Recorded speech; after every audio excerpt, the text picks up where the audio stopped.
जय शिवतंत्र. मित्रांनो, समुद्र मंथनाचं रहस्य आणि चैतन्याचा मार्ग. चैतन्याचा मार्ग म्हणजे 3 गोष्टी आहेत. साधना, सेवा आणि सत्संग. होय, या 3 गोष्टी आहेत. आपण समुद्र मंथनाची गोष्ट, ही कथा अगदी लहानपणापासून ऐकत आलो आहोत ना, पण ती फक्त इतिहास नाहीये. ती आपल्या प्रत्येकाच्या अंतर्मनामध्ये रोज घडणारी प्रक्रिया आहे. बघू कसं आहे ते. या समुद्र मंथनातील देव आणि दानव म्हणजे आपल्या व्यक्तिमत्वातील 2 प्रवृत्ती आहेत. होय. दानव म्हणजे काम, क्रोध, लोभ, मद, मोह, मत्सर, ईर्ष्या, द्वेष, आळस आणि प्रमाद. आणि तर देव म्हणजे दया, प्रेम, श्रद्धा, भक्ती, करुणा, विवेक, क्षमा आणि आनंद. या दोघांमध्ये सतत एक संघर्ष सुरू असतो पहा. या मंथनाची दोरी म्हणजे आपला श्वास. होय. मेरू पर्वत म्हणजे आपल्या पाठीचा कणा आणि ज्या आधारावर हे मंथन घडते, तो कूर्मा अवतार म्हणजे ही महान धारणा. होय. हे शरीर मी नाही, हे मन सुद्धा मी नाही.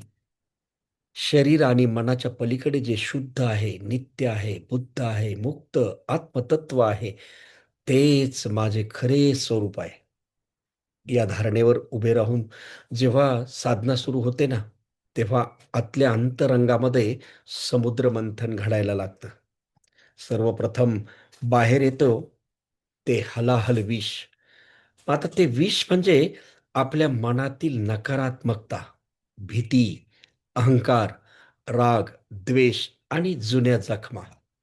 जो साधक हे विष धैर्यानं स्वीकारतो आणि त्याच्यावरती विजय मिळवतो, त्याच्या जीवनामध्ये एकामागून एक 14 रत्न ही प्रगट व्हायला लागतात.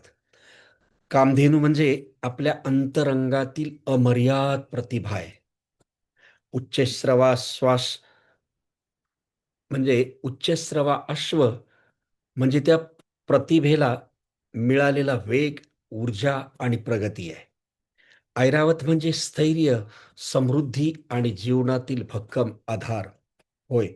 कौस्तुभमणी म्हणजे व्यक्तिमत्वाचे तेज, आपल्या अस्तित्वाचा प्रकाश दूरवर पोहोचू लागतो. कल्पवृक्ष म्हणजे योग्य इच्छांची पूर्ती करण्याची क्षमता. यानंतर समोर येतं ते रंभा. ती वासनेचे प्रतीक नसून संयमित आणि संतुलित इंद्रियासारखे प्रतीक आहे. साधक संसार नाकारत नाही, तो विवेकाने त्याचा स्वीकार करतो. त्यानंतर प्राप्त होते महालक्ष्मी. धन, सौभाग्य, यश, ऐश्वर्य आणि समृद्धी जीवनामध्ये प्रभावित होऊ लागतात. पण इथेच सर्व मोठी परीक्षा सुरू होते बघा. कारण समुद्रमंथनातून वारुणी देखील प्रगट होते. वारुणी म्हणजे मद, नशा, अहंकार आणि यशाची मस्ती. जर साधक इथे अडकला, तर प्रवास थांबतो बरं का.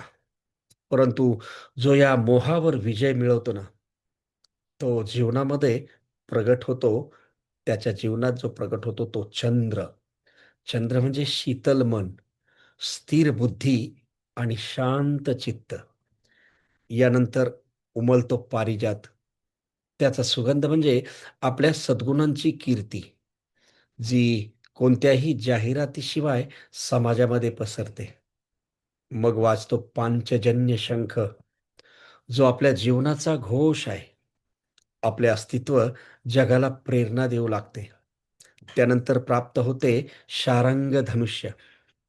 ते म्हणजे पुरुषार्थ, धैर्य, संकल्पना शक्ती म्हणजे संकल्पशक्ती आणि धर्मरक्षणाची क्षमता. आणि शेवटी प्रगट होतात भगवान धन्वंतरी हातात अमृत कलश घेऊन. हे अमृत कलश म्हणजेच दीर्घायुष्य नव्हे, हे सच्चिदानंदाचे अमृत आहे. जिथे साधक स्वतःच्या खऱ्या स्वरूपाचा अनुभव घेतो आणि त्या अवस्थेत तो फक्त स्वतःच मुक्त होत नाही, तर इतरांच्या जीवनातही आरोग्य, आनंद, शांती आणि चैतन्य देऊ लागतो. हेच समुद्र मंथनाचे खरे रहस्य आहे आणि हाच आहे चैतन्याचा मार्ग. स्वतःच्या अंतरंगामध्ये समुद्र मंथन करून आपल्या आत दडलेल्या 14 रत्नांना प्रगट करणे, स्वतःचं अस्तित्व दिव्य बनवणे आणि शेवटी आत्मस्वरूपाची अनुभूती घेऊन सर्व मानवजातीच्या कल्याणासाठी जगणे. याला जीवनाचे पूर्णत्व म्हणतात. साधना, सेवा, सत्संग हाच चैतन्याचा मार्ग आहे. जय शिवतंत्र.